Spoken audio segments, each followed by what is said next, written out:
Hello everyone and welcome to the Ukulele on the Ground podcast. My name is Aldrine Guerrero, joined by Mr. Aaron the Voice Nakamura. Say what's up, Aaron. What's up? And Mr. Kahai the Legend Furrigan. Say what's up, Kahai. What's up? Welcome. The Ukulele on the Ground pod, the TUUP, as I was just calling it, right, Kahai? Yeah. Can we just shorten it to the TUUP? The TUUP. TUUP. TUUP. Yeah. You know, we do this podcast, and because we do this podcast like in a room and it's just the three of us, I have no idea like how many people or who like listens or watches this podcast. And I bring this up because last night at the show there was a couple from San Diego who came to the show and they're like, man, I learned the ukulele last year and I've been learning a lot of songs from the site, and I watch the podcast every week. I was like, oh, what? Like, oh. And I don't know if people actually watch this. Exactly. I just have fun in this room. You guys ask me questions. I don't see anything. I don't see the chat even. I don't see nothing. Like, it's just me in this room. At least like Aaron and Kahai have a better idea of like how many people are listening in live and how many people like watch the show or download it or whatever. I have no idea. After I do this, it's like, okay, what are we gonna do next? Are we gonna film something? Are we gonna do a jam or whatever? So it's always nice when I run into people, they're like, man, I listen to the podcast and stuff. I'm like, that's cool. I'm glad someone does. We might have tens of listeners on this tiny little podcast. So I better stop giving wrong information, maybe. Yeah. I should maybe start taking this a little seriously and maybe give good advice. No. We were all serious. Oh yeah, of course. No. We're all serious. Yeah. Maybe I should do some research. Maybe like when I say things. We need to fact check things. Yeah, I just always assume that you guys are gonna fact check me. I'm not one of those guys that hate being checked or being like told that they're wrong. Like, please tell me like if I get something wrong, and I believe you guys do. Every now and then, and because you guys are the ones with the computer in front of you, so you guys can look up stuff. And I'm like, I think this happened, and then Aaron's like, oh, actually it's this, and it's happened many times, so it's kind of cool. But maybe I should do more research, Guy, or I should study up before I do this podcast, but I think it works in a way where I just shoot from the hip, like all the advice that I'm giving is based off of my experiences, based off of the knowledge that I've gained throughout playing. That's kind of how I've been given advice and stuff. Sometimes they're right, sometimes they're wrong, but you guys are always there to make sure that we're steering the audience in the right direction, right? I think people like to when we get something wrong and we come back the next week and we be like, oh, we actually to correct ourselves or Mike. I've given apologies before in this podcast. Like, I totally got that wrong. I'm sorry, but like this little disclaimer. Really, it's just I'm shooting from the hip. It's just stuff that I've that I've experienced or that I've learned throughout my ukulele journey. And also, like yesterday, I was talking to my wife, and I was telling, because she's like, oh, how long have you been playing professionally? Like, I know you've been playing since like whatever grade and in church and stuff. She knows that story, but how long has it been since you played professionally? I've been playing professionally with Makalea. I want to count that as my first professional band because we played at like bars, got paid to do it and stuff. Yeah. That was in 2000. So I've actually been playing professionally for over 2 decades. It's kind of insane. For 21 years. And I'm like, oh, I don't know. Like a lot of people, like I don't want to give out any names or call people out and stuff, but like I'm sure it's like for hype and for advertisement and stuff. People are like, like master this and master that, or like throwing that word master around, like it's just it's just like, oh yeah, you just master this in like 2 minutes or whatever. I have never, I don't think, ever like referred to myself as an ukulele master or whatever it may be. I'm always like, I know things. I'm a professional, but I've never called myself a master. I've never, other than maybe master your fretboard like that. You can do that, but like mastering the ukulele takes decades and just. I don't think I'm there yet. So like I don't want to lay claims that you can master, like, or I can help you master the instrument, because Lord knows I'm trying to help myself master the instrument. Yeah, that's kind of it kind of ties back into last week, right? When we were saying like how some people are like, I've been playing for 10 years. And we tell them, oh, go back to learning how to hold your ukulele. And they're like, what? What do you mean I got to hold my ukulele? But it's the same thing for us too, right? Like, I think all of us have over 20 years of experience playing the ukulele. Yeah. And there'll still be times where we do something and it's like, oh, that's not actually right. So there's always something new to learn. It's kind of insane, you know. Like I'm nearing like 30 years of playing the instrument, but like definitely 21 years playing professionally, and it's. Like I don't know if you know, and I've been playing for a long time, but say if there were people in the audience, like if Byron Yusui was in the audience, or like Brian Tolentino, even like, you know, any of the Bryans or Volta or Jake, I'd be like, oh man, please don't just be nice, and please don't call me out for the mistakes that I'm making, you know. And it's a little embarrassing. I'm so ashamed like to play in front of like actual masters, you know what I mean? Like, and even though like we call them masters, I don't know if they'd be like, hey, I'm an ukulele master, nice to meet you, I'm an ukulele master by trade or whatever. Like I don't think they would even say that, but I hear that word tossed around quite a bit, Kahai. Or isn't the new word professional? I'm a professional. Well, professional does. I mean, if for me, it's like if you get paid doing it, I guess that's like you're a professional. I guess, you know, like the other one, simplest definition. The other one too is, if you can't tell, I'm doing air quotes. The other one is expert, right? Expert. The internet exists now, so everyone is an expert. Everyone's an expert. Yeah, so, you know, it just rubs me the wrong way sometimes, and people throw the like master this and like ooh, master the chunk or the roll. And so I guess you could if it's just like one technique. It's like, oh, I mastered it or whatever. But like the ukulele, like I don't know about that. Yeah. It's always we talk about it. It's that white belt getting dirty mentality. So yeah, we never. I don't think. Or all of us have that, and it's not something that I don't know, you just all of a sudden you just grab that black belt off the shelf. Master now. I'm wearing this now. Because I don't even know if I've mastered songs even. Like I know songs well, but I don't know if I've mastered them. Like I don't know. I'm gonna have to think about that. Like what constitutes like being a master at something? Like how do you become a master? People say 10,000 hours, Kahai. But then, like we said last week, we're like, you've been playing for 10 years and maybe you should learn how to hold your instrument, you know? 10,000 hours. I'm playing it wrong. Yeah. But, you know? Yeah. So anyway, I just thought I'd bring that up. So, yeah, Kahai, it's the Ukulele on the Ground podcast. That means we get questions from however we get it, through email, through voicemail, through text, through UU Plus forum, through videos. However we get it, we try to answer as best as we can, best as I can. These two guys are going to fact check and give the real answer, and then we create a nice little conversation about it, right, guys? So let's get started. Kahai, what's the first question? Can we get started with the student review from Renee? Yeah. It's kind of a student review / question. So she said, I love my friends. I started going to an open mic every week, and I just practiced the same 8 songs over and over and over. Good. I'm trying to keep it interesting by changing the songs up each time. I saw this little wah-wah pedal on TikTok and had to have it. Yeah. I played all my songs and I like it on 2 of them. What are your thoughts? Wah-wah pedals are fun. Like that's I'm just gonna say that right off the bat. Like just pedals in general. I think pedals are fun if you're using them correctly for like the right setting, right kind of songs and stuff. They're lots of fun. Okay, but let's go for the first part of your question / story. Like I'm glad this is Renee, right? Yep. Okay, so I'm glad you're still keeping at it with the open mic. I'm glad you have a set list, that you're playing around with, and you're moving some songs around. That's awesome. I'm glad you're doing that, because the more you do it, the better you'll get. I just talked about, playing professionally for 20 years, and definitely my first 10 years, super rough. Like even if I've been playing, when I was playing professionally for like 8 years, 9-10 years, it was still pretty rough. Like even now, like it's kind of, last night. Starting to get the hang of it now.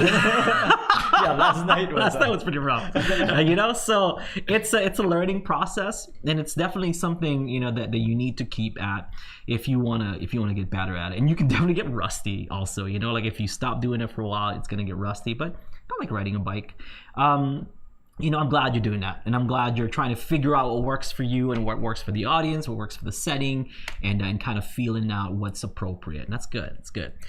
But as far as the pedal goes, like I said, pedals are fun. Wah pedal is super fun. I like to use wah pedals a lot also. When I was using them back then, I played a lot of reggae, music, but the video that she sent us with her student review wasn't quite a reggae song, and she was playing it, and it was appropriate. I thought it matched really well with the song that she's playing.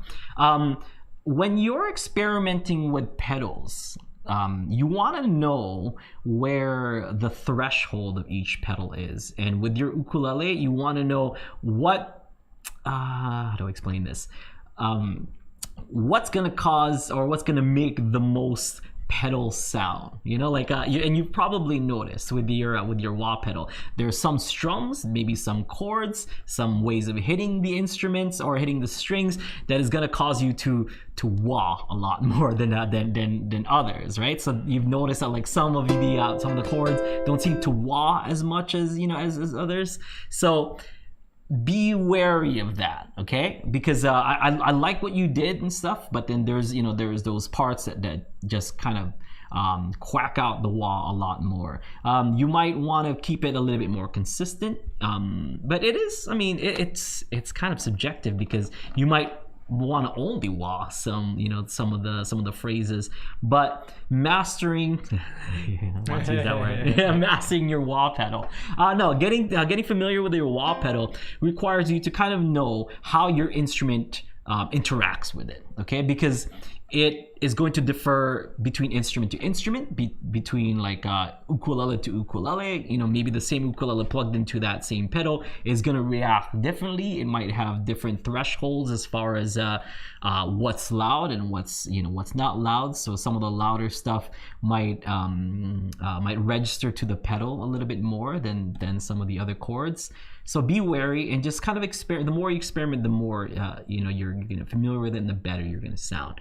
I like to use wahs for reggae. I like reggae. If you guys haven't noticed by now, on a lot of my YouTube songs, it's just like Aldrine turns this song reggae again, or whatever, the Sugar Ray song. This is not a reggae song, but he's just playing it that way. I'm just playing it reggae, taking my own songs and turning it reggae. I did Buttercup reggae, I did that Sugar Ray Answer the Phone song reggae. That Sugar Ray guy, Mr. Ray, liked it. He wrote a comment. He's like, "Great job, guys." Mr. Ray. Mr. Ray. Mark McGray. I know. Ray of the Sugars, right? First name Sugar. Sugar. Just like Hootie. Exactly. No, call me Sugar. Ray was my father. Mr. Ray. Yeah. But you want to play appropriate songs, so and it sounds like you already got that part down, because you're saying that a couple songs you're adding that wah to, so that's good. I'm just saying this just as a general blanket to those people who get a pedal, say you get a distortion pedal, you're like, I'm gonna play distortion pedal to everything. It doesn't match with everything. But I think that's how you find out, right? Yes, what is appropriate. So it's not bad if you listen to a song and you're like, oh, I want to try wah with it, but that don't go out into maybe an open mic with I've never played this song with the wah, but let's give it a shot. Did she say what pedal it was? What pedal exactly?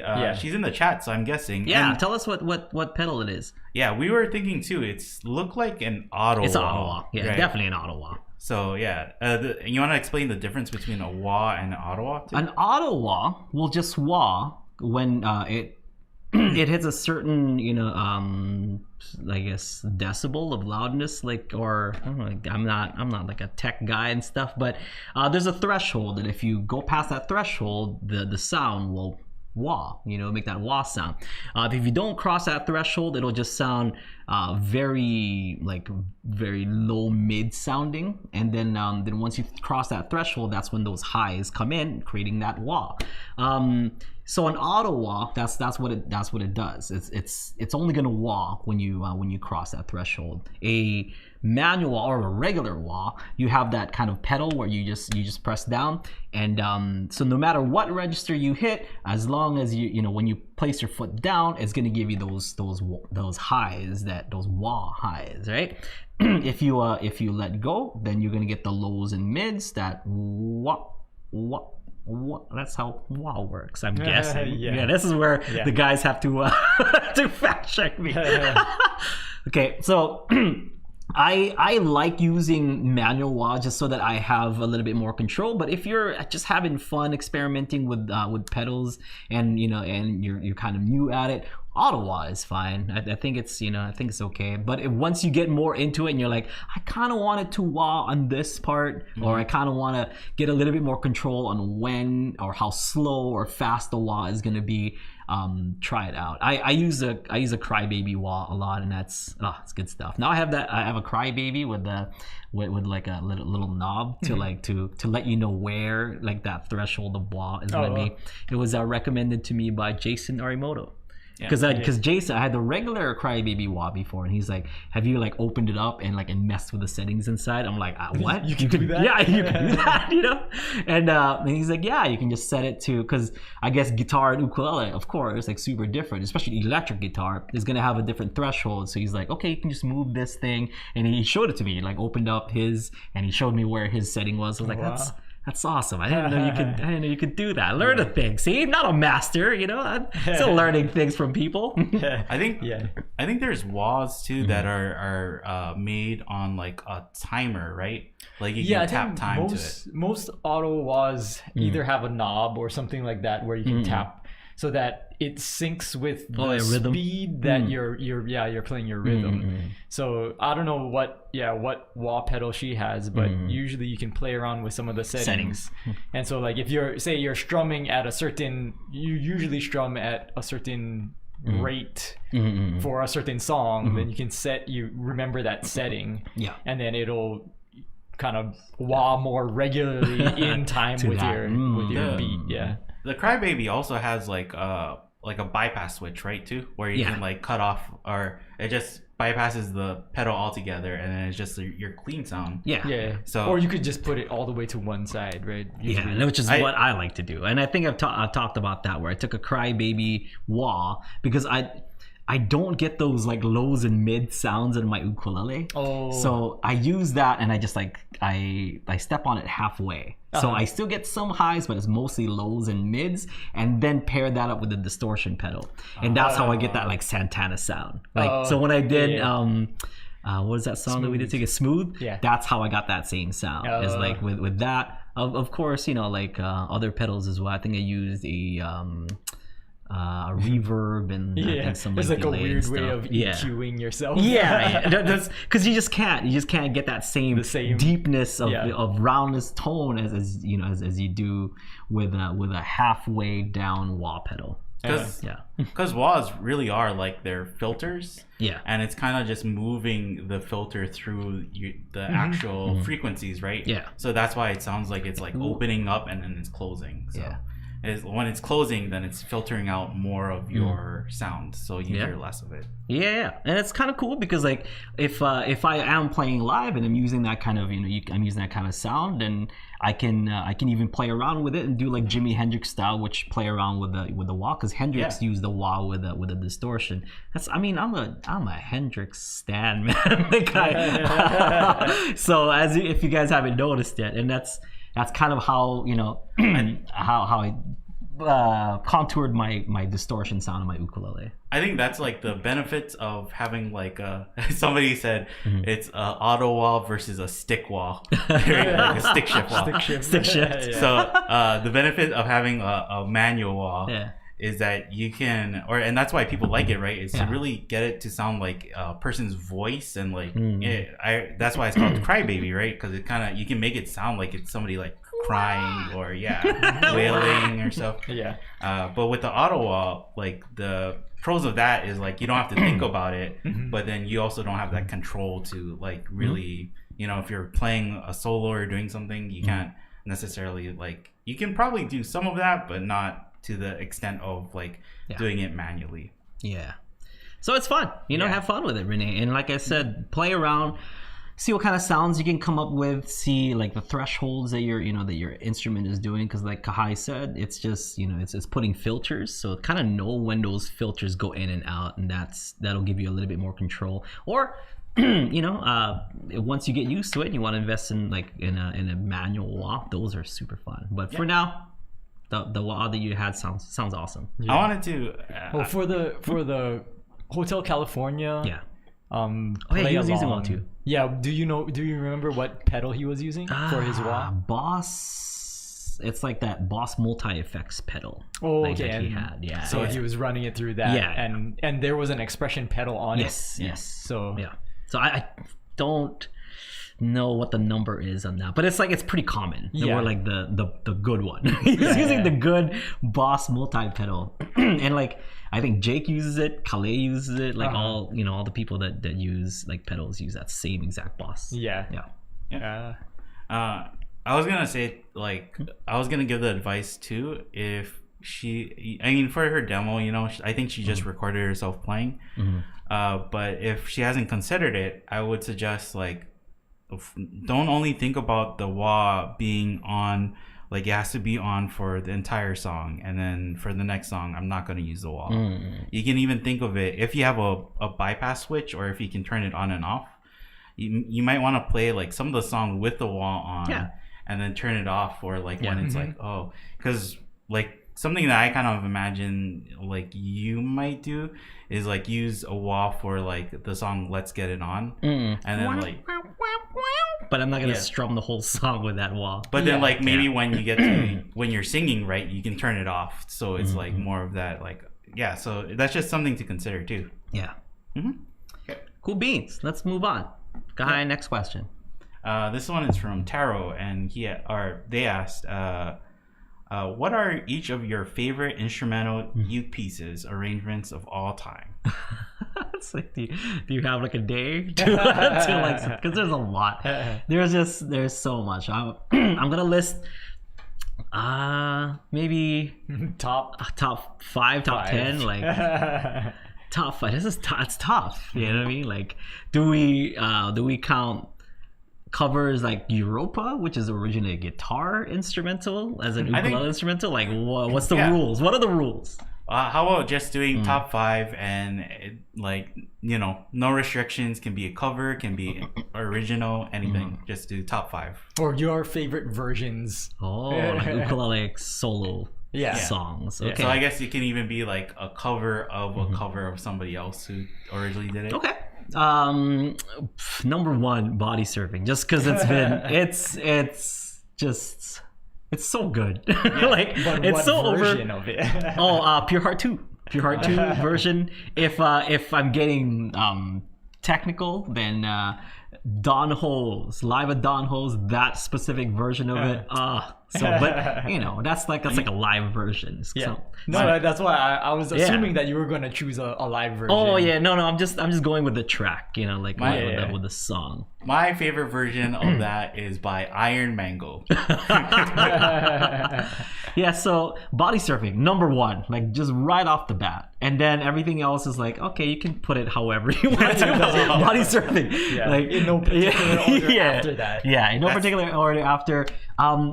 I have to put Guava Jam in there. It's a very classic ukulele song. It's got it's got frills, it's got simplicity, it's got some like high level stretches with the with the F chord and stuff. It's pretty awesome. G minor fleas, another one. I've won a bunch of ukulele contests with that song, and it's just like, it's just so good. Like Ota or Herb Jr.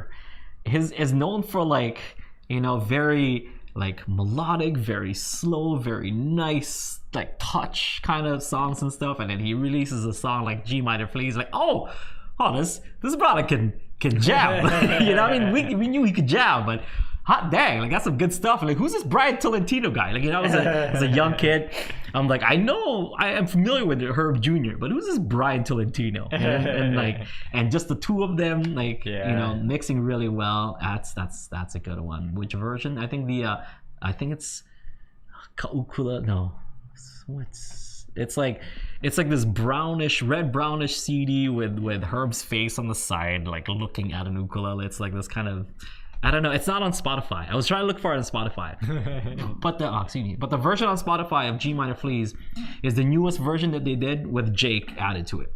Jake did great. Not gonna knock it, but kind of. You looked up G minor Fleas? I looked up G minor Fleas, and it was like flea treatment on Amazon. So yeah, but the latest version with Jake is awesome. Don't get me wrong, it's an awesome version. But I think my favorite is the one on Herb's CD. I don't know if it's a second or third CD, but it's red. It's got his face on the side, like looking at, like, it's like a, you know, one of those like soap opera kind of, like, you know, kind of effects where his face is like kind of blurry and it's got like the background, sunset background or whatever, and it's got his ukulele in the front. He's like kind of looking at it. That's the one. That's the CD. Let's see. My next one is Little Wing by James Hill. James Hill's Little Wing on A Flying Leap. That version, phew, so good. And it's like a duet that he did by himself. He did like a regular acoustic ukulele, and then he did an electric uke, and it's just those two. So good. If you guys haven't heard James Hill's version of Little Wing, it's tops. It's so good. It's so good. He was one of the first to cover that, right? Yeah. That's how I knew about it. I mean, I knew about Little Wing, but I'm like, oh, I guess you could play it out on uke. I guess you could just do that. Yeah. Like, so well, that's because I did it on guitar, and I'm just like, oh snap! Like, someone did it on uke, like, because I don't know, like, it's. I wasn't as confident with like my arranging skills back then, but I knew, like, through tabs and stuff, like how to play the Jimi Hendrix version. Never thought to translate it over the ukulele. But his version, I believe, is B flat, C minor. So it's not in the original E minor key. It's different, but still so good. So good. Maybe it was just because his ukulele was tuned differently. And last but not least, Crazy G. I mean, any version, anywhere. Like, for me, you know, the Kauilo version. Kauilo is a guy that he passed a while back, but he's an ukulele teacher here on Kauai. Musician, slack key artist, you know, just great person all around. Really, really cool dude. When I was starting out the ukulele, my friend Kaniho or Rando Jimenez, you might know him from the videos. He's a bass player with the tattoos on his face and stuff. He learned from Kaui, and also my friend Stacy Suyoka learned from Kaui, and I learned a little bit. I didn't, you know, formally take lessons with him and stuff, but I've jammed with him and learned a few things. And his version of Crazy G. I think Crazy, because like so many uke players play Crazy G that to omit that from any list of greatest like ukulele instrumentals would kind of be a shame, you know. So it's that. So for me, there's definitely tons and tons and tons more. But to me, this is kind of a personal list, you know, like where that's my personal favorites. So once again, Body Surfing, G minor Fleas, Guava Jam, Little Wing, and Crazy G. So 2 G songs. But yeah, top 5 instrumentals of all time for me, hands down, those songs. Yeah, for ukulele. Yeah, for ukulele. Yeah. How about you guys? My favorite version of Crazy G is Hamsini's from a couple open mics ago. Good answer. Good answer. Because she just started playing it, and I was like, oh, she can do that now. Like, she's just leveling up every single time. How about you, Kai? Yeah. I think, I don't know. It kind of, it just holds like a soft spot in my heart. Like, I know it's not the most like, sorry, there's cops outside. Yeah. They're coming. It's not like necessarily the most technical song or whatever, but I don't know. I just love Dragon. Ooh, like, that's a good one too. Yeah, and it just holds like a tender spot in my heart. I don't know why. But then another one too is did Imua do Stars and Stripes Forever? Yeah. That's I always get it confused with Stars and Stripes Forever and the Star Spangled Banner, right? But he did it on an instrumental album. Yeah. And I didn't even know who did it. Yeah. And I used to listen to that like in middle school, like all the time. And I was just like, oh, this is like awesome, you know? And then it was only later that I found out like, oh, this is Imua. And the rest of it, what Imua does is awesome too. So I think that version was when he was like 10 years old or something too. That's what it had like Mr. Sandman in there too, right? Gosh. Like it's like a little medley thing that he did. Yeah. He was awesome. a kid when he did it. Yeah. When he recorded that version. That's crazy. So he was already that He's a good. prodigy, yeah. I think when we were in high school, the Fresh Off the Rocks album, like from Whoopee Pickers, came out, and that's so good. So, the kid is so good. Yeah. He's so good.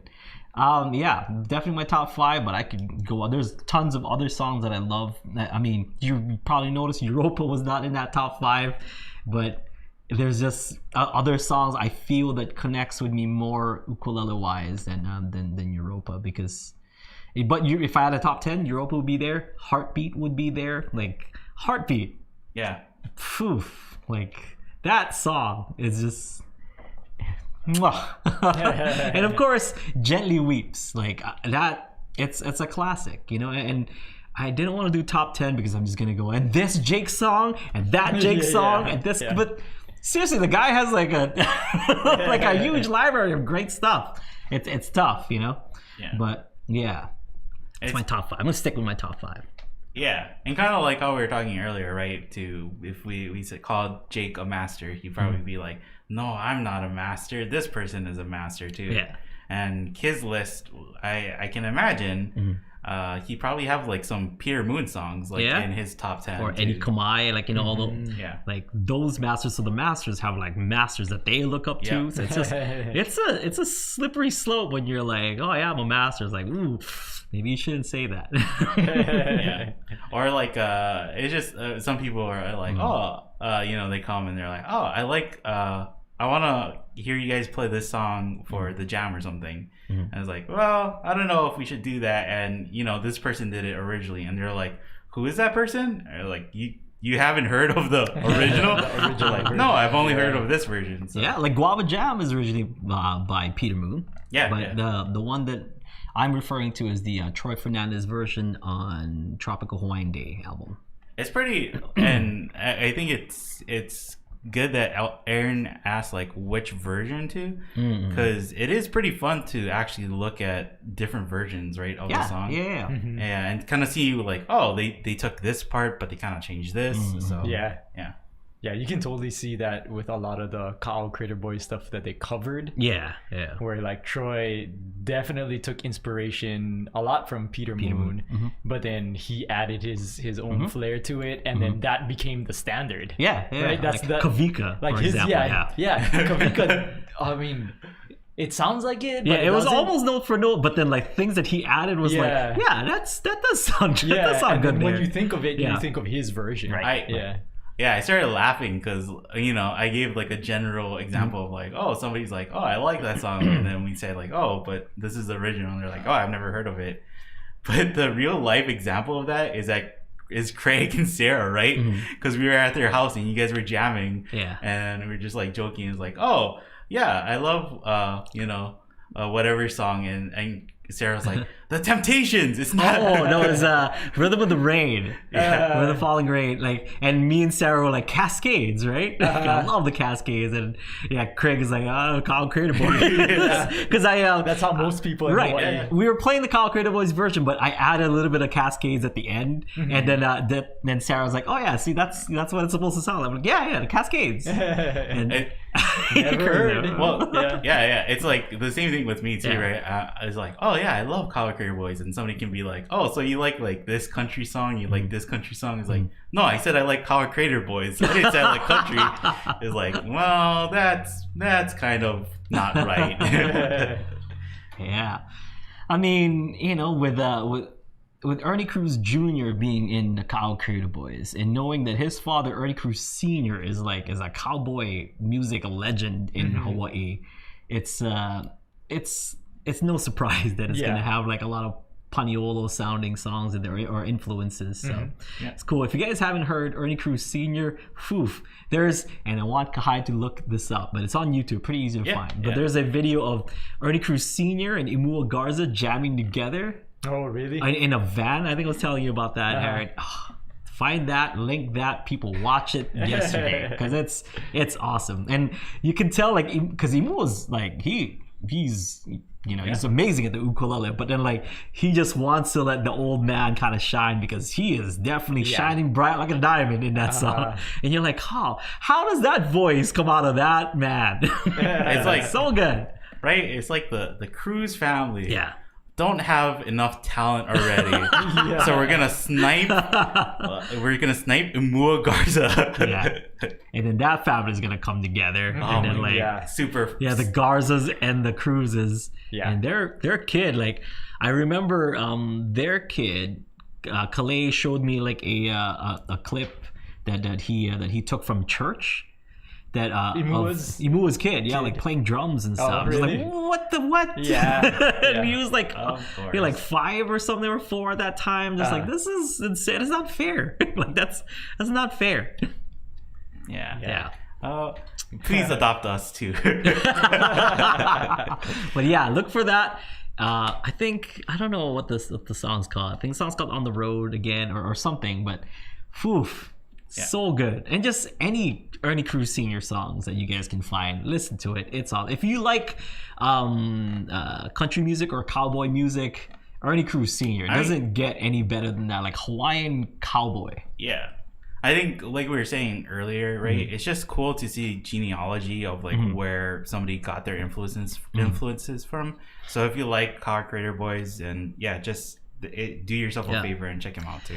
If you like Kyle Creator Boys, check out Ernie Cruz Sr. Also check out the Peter Moon Band if you like that, because a lot of the Kyle Creator Boys stuff, especially songs that Troy Fernandez sings in, Peter Moon Band, like just straight up. That's and Country Comfort is another one you guys should check out if you guys like Kyle Creator Boys. But you can trace back a lot of that stuff, and that's what I didn't grow up with Country Comfort, or I didn't grow up with the Peter Moon Band, but I found those because I was kind of like I say tracing the genealogy of like what these Sunday Manoa. Sunday Manoa, Sunday Manoa. There's so much. So have fun with that. Okay. So we have one more question. Yes. So this one is from Skip Lunch. And they said, I was watching the 2020 UU retreat with Calais and Aldrine. Calais briefly talked about Hawaiian triplets versus Tin Pan Alley triplets. I watched a video of Kimo teaching triplets using pointer finger and thumb. Is that the Hawaiian way? What is the Tin Pan Alley method? Would you kindly discuss triplet technique again? Okay. Kimo's triplet is a Kimo thing. That's like a Kimo Hussey thing, which, because we're talking about genealogy, like that's like kind of where it came from. I'm sure there's maybe something past that, like there was somebody that did it that Kimo learned from, but that's as far as I've traced it.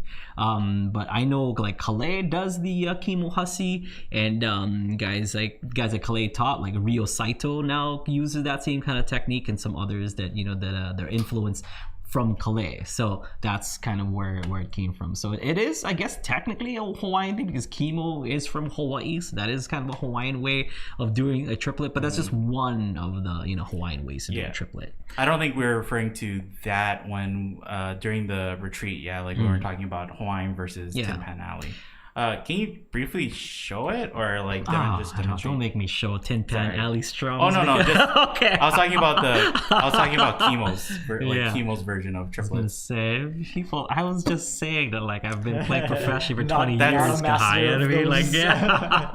When you're saying that, I was like, oh boy, get ready for this question. I was getting so excited. Kimo Hussey's strum is kind of like this, where he takes the thumb and the pointer, and he kind of just does this. Just this playing around kind of thing. That's his style. So if he does like triplets, I can't even do it. I never studied with Kimo. Yeah. But perhaps we can get Kimo himself to explain it to us. He lives on Kauai now. Maybe we can get him to come. Jim mentioned. So you might see Kahai like do that a lot in his songs. So you can either kind of hit it both at the same time like this, or it's one way to kind of strum. And I'll do it slow so you guys can kind of see it. This is the thumb hitting down and the pointer finger hitting up. So there's a few advantages of doing this. You're getting a nice warm tone by using this kind of technique because you're not using the nail. So when we strum like this, the nail hits the string first and it comes out a lot brighter. But if you're strumming this way, you're getting only the flesh. The flesh of the pointer finger is getting that up stroke, and the flesh of the thumb is getting that down stroke. You can kind of do it at the same time if you want to, or stagger it so that you can get the top and the bottom.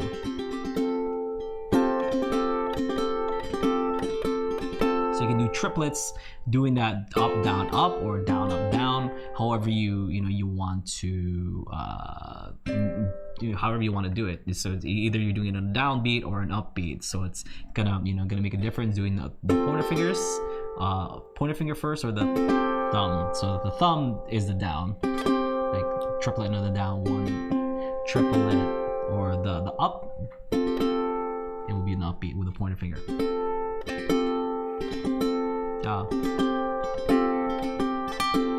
So it's like the two difference, right? That's like the Tim Pat Alley. Don't ask me to do it again. Let's give you a breather. Can you demonstrate the Hawaiian triplet, or like the one that we kind of I think most people would recognize? Oh, it'd be like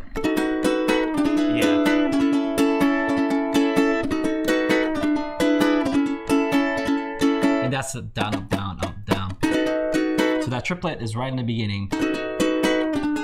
So up, down, that's a triplet. And then it goes regular with the eighth notes, up, down.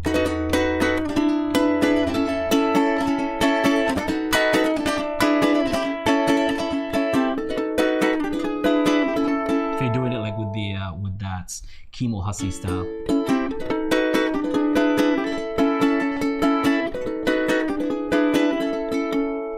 As you notice, one is a lot more warmer, like a warmer tone. So it just depends on your style. And that's why it's tough to master anything, because there's just so many different ways to play the instrument.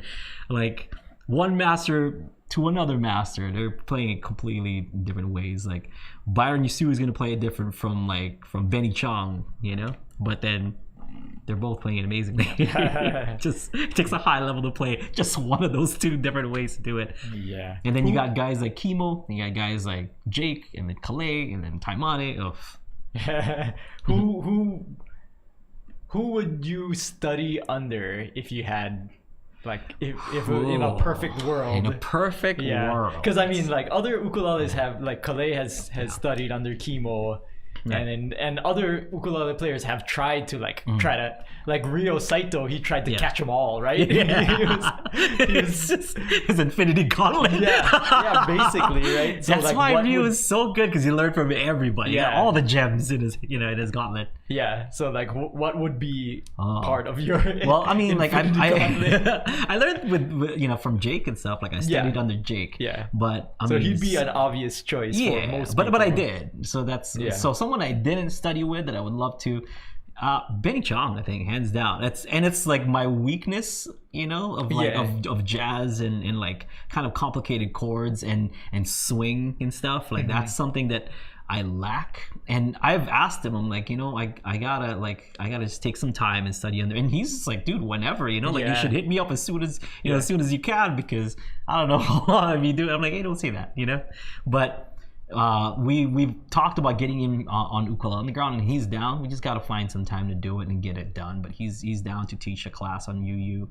But yeah, I think hands down, I would I'd love to learn from all of them and stuff. But for me, because I've traveled with Uncle Benny, and I think he would make for a good mentor. Yeah. Now, not saying that the other guys wouldn't or whatever, but I know Uncle Benny, and I know him, as a friend and as somewhat of a mentor. I would love to study under him and just kind of tell him, just treat me like I don't know anything, because I don't. You know what I mean? I don't know anything about your style or about like jazz ukulele. I kind of know basics, but I would love to just kind of just absorb as much as I can. That would be dream. I think that would be pretty awesome. Because he was teaching you what was satin doll, yeah, and you weren't getting it at all. I'm just like, I thought I was good. I played professionally for 2 decades. No, but yeah, it's tough, and it's almost like I couldn't hear, but I can kind of hear the difference when he played it, but my fingers were just not doing it, so it's tough. But another one that I would love to study under is James Hill. James Hill is another person that that plays a completely different style for me, and I would love to know how that mind works, and people are like, oh, but you can take his classes. Like, no, I want to really pick his brain. I want to just live with him for a month and we just do ukulele from waking up, you ever seen that what is that, American Shaolin or whatever, the guy wants to go to Shaolin Temple and learn, but he's like I'm gonna stay out here for 3 days and prove myself. I'm gonna do that, and I'm gonna just live with the Shaolins and stuff, and make you'd have to go to Canada though, and it'd be freezing out there. Wait outside James' house for 3 days. He's all toasty warm inside because he chopped Hill wood Temple earlier that day. Exactly. Grow my beard.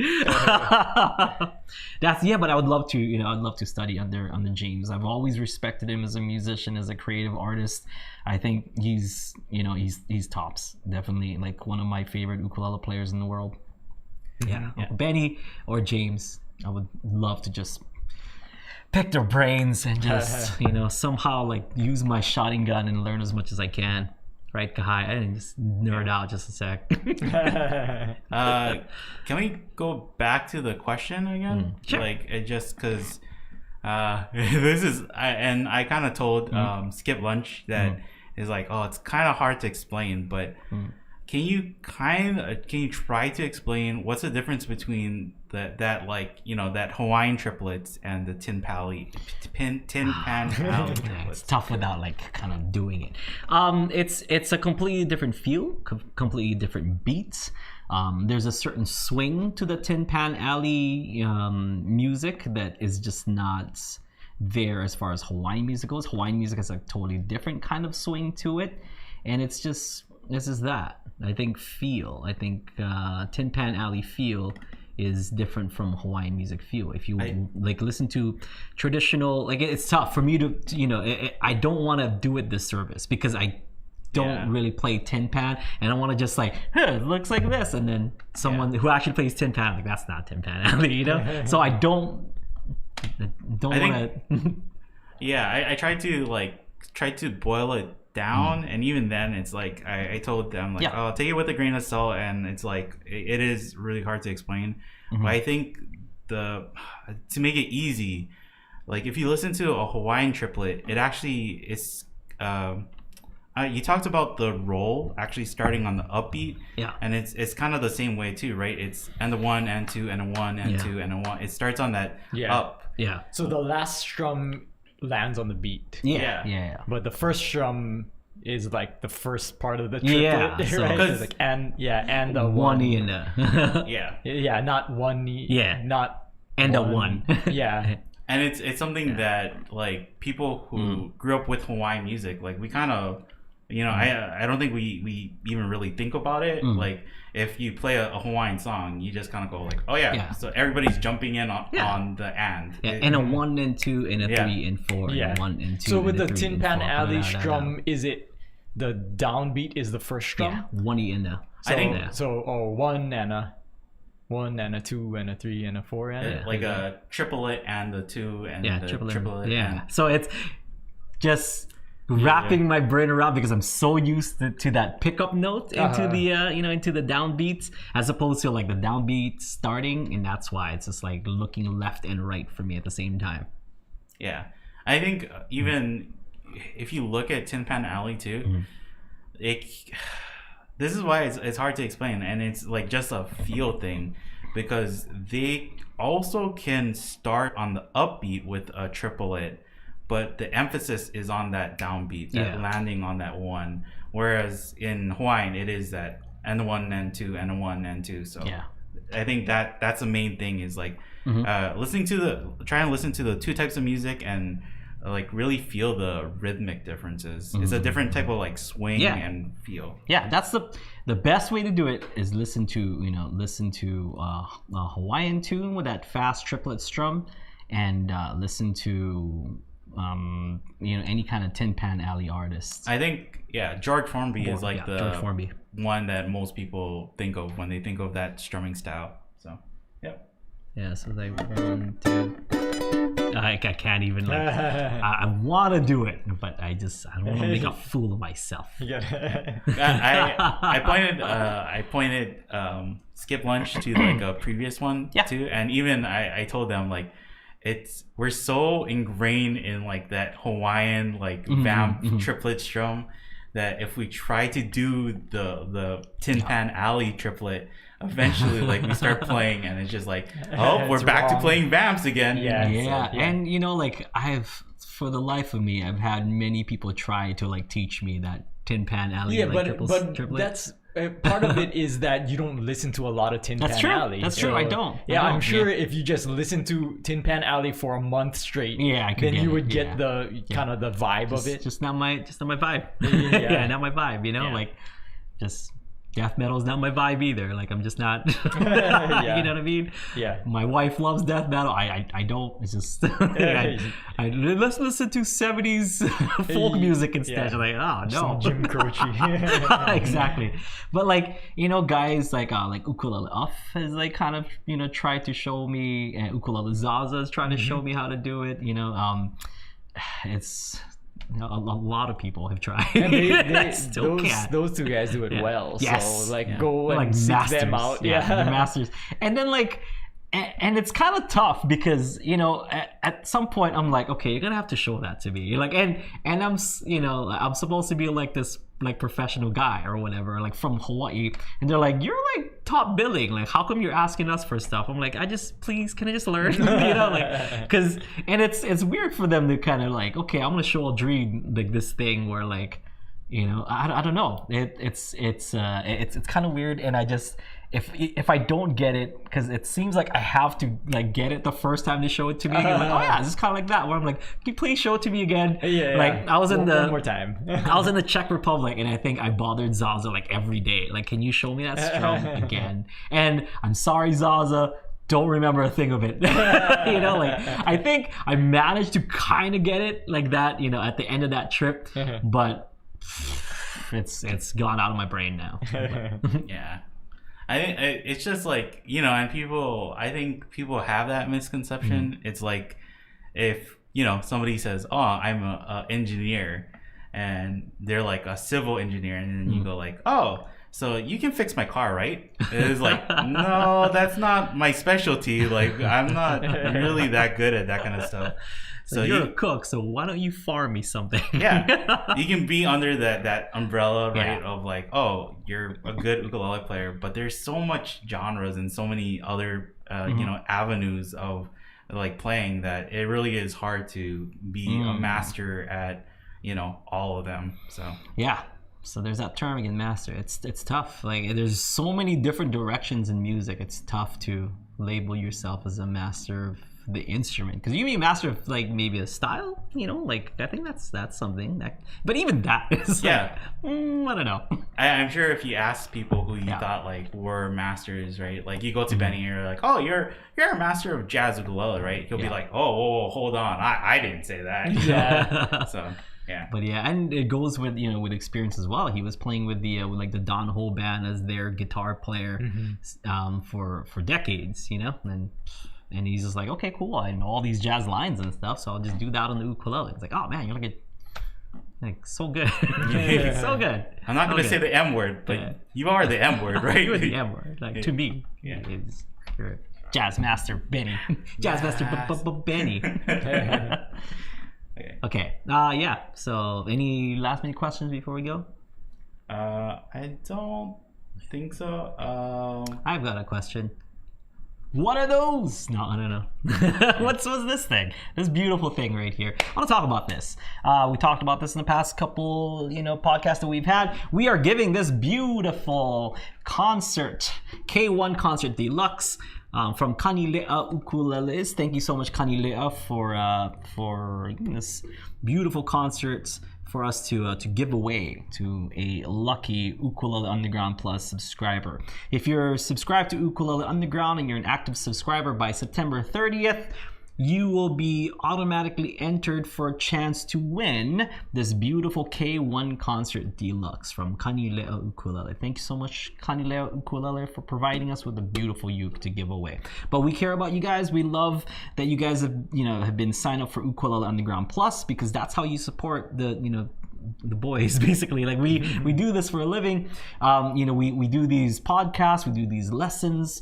And a lot of the stuff we just put it out for free and whatnot. But if you want to support us, if you like the content that you're watching, that you're listening, that you're learning from, the best way to support us is through UU Plus. So please sign up for Ukulele Underground Plus. And it's not just like like you donate or whatever. Like, no, you're getting tons of stuff. You can get private lessons from yours truly. You can have access to master classes, to things like improvement systems where you can improve in 30 days or mastering your fretboard, that word. And then tons of extra content that you wouldn't get from just from normal Ukulele Underground. So make sure you check out Ukulele Underground Plus and sign up now. And if you're an active member by September 30th, you will be entered for a chance to win this beautiful K1 Concert Deluxe. Yeah. Because a lot of people ask, like, hey, like, I like this show, especially like on the Low Friday Live Jams and stuff. Like, how could I support the show? UU Plus. We don't do the whole tip jar thing where like, just give us money. And we're like, no, let's give you something in return for your hard-earned money, right, Kahai? Yeah. We appreciate like you wanting to support us, but definitely. Yeah, we want you to have something back. So whether we can do something, and I think by joining UU Plus, if you like the podcast and the jam, that's also kind of how you can be a part of the show. Yeah. We get most of our questions from UU Plus members, and we do student reviews and everything. So yeah, it more than just like jumping in and learning something. You can also become like a part of the community too. Crazy glare on there. There you go. There. Now, like we said, we love all our subscribers. You guys are basically keeping this thing going, keeping the lights on here at Ukulele Underground. So we appreciate you, and that's why, bam, we feel like you're jamming, you're learning songs through Ukulele Underground. Jam those songs with this beautiful ukulele. Why don't you? So tell your friends, increase your chances. Maybe they're like, okay, you're gonna sign up, and then if you win, then we can split the thing. You can have it on Mondays through Wednesdays, have it Thursday through Sunday or whatever. If you sign up for a monthly account now, because it has a 2-week trial. The 2 weeks will last till September 30th, and then that's like the rules of the giveaway is that there's no purchase necessary. Yes. So you can even like last till the 30th and cancel your subscription. Please don't, but you can if you want. We don't. I mean, once you're in there, you're like, man, I can get all this stuff. Like, you're like, oh, I might as well just keep it because it's awesome for like $20. $20. You can't even get a private lesson for $20. Let alone 2 private lessons with a professional uke player, not a ukulele master. But I play professionally. One more thing. Yes. Joko is in the chat, and he's hosting the Seasons of Ukulele. Yeah. Seasons of Ukulele is on the Ukulele Underground forums, not the Plus. Don't confuse it with the Plus forums. It's forum.ukuleleunderground.com. That's So forum.ukuleleunderground.com. It's our public forum. That's been around before Ukulele Underground, the front page. So that forum has been around forever. A couple months older. Yeah. So there's tons and tons and tons of great things in there, and one of those great things is the seasons of ukulele. And these seasonistas have been giving themselves challenges, I believe every week or every month. I think so. Yeah, every week. They've been giving themselves challenges on what songs to make a video of or to cover, and they have like themes every week. So they're doing their 500th season of ukulele, and this 500th season, I believe the theme is songs from the underground. That means you can cover any song that we've done here on Ukulele Underground. That means monthly lessons, UU Plus solos, whiteboard requests, any song that we've done on a Lower Friday Live Jam. There's tons and tons and tons of stuff. We've been around for a decade and a half, so you have tons of stuff to choose from. Also, songs made easy. You can grab some songs from there as well. Yeah, and I believe if you just go to the public forum and post it in there, you get to be a part of the awesome seasonistas and the seasons of ukulele. But it's great. So thank you so much for all of you Ukulele Underground forums, posters. What do you call it? You members. It's you members. Members of Ukulele Underground. Thank you so much for keeping Ukulele Underground alive, because that forum is like, it's the heartbeat of that forum is ever so strong still, people are still talking about it. Doesn't even really work well right now. We're working on it. We're trying to make it smooth how it was, but we had to update some software, and it's kind of a pain, but we're working on it. So it's because people are like, oh, why can't you just leave it as it was, and it was good before. It was built on 10-year-old or older bulletin or whatever. The software that it was running on is no longer going to be supported by our server, so so that's why we had to migrate over to a different version of the forums. But if you haven't checked it out lately, check it out. It's pretty cool. The new themes are pretty cool. We apologize to the UU VIP members because some of the perks we're working on to get them back and restore them. It's because it's such old technology. It's kind of tough to figure out how to do it with this new version of it. But we're trying our best. So we're working on it. If you guys are forum users, we're working on that. But that's so much good memories with the UU forums.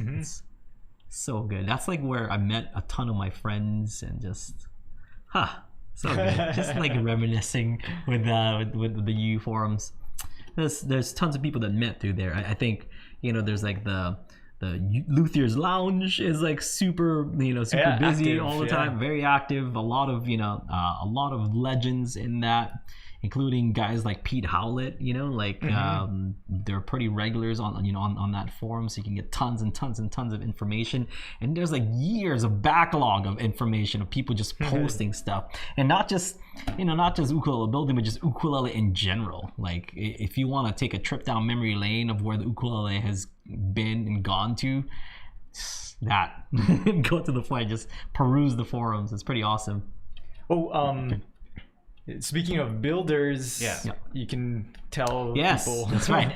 We have a date. We've set a date. September 30th. We are going to have Joe Souza. So Joe Souza from Kanilea Ukulele will be our guest here on the Ukulele Underground podcast. So mark your calendar, September 30th. If you guys have any questions, please let us know so that we'll ask Joe Souza when he comes down and get your questions answered. Okay, so September 30th, Joe Souza of Kanilea Ukulele will be here.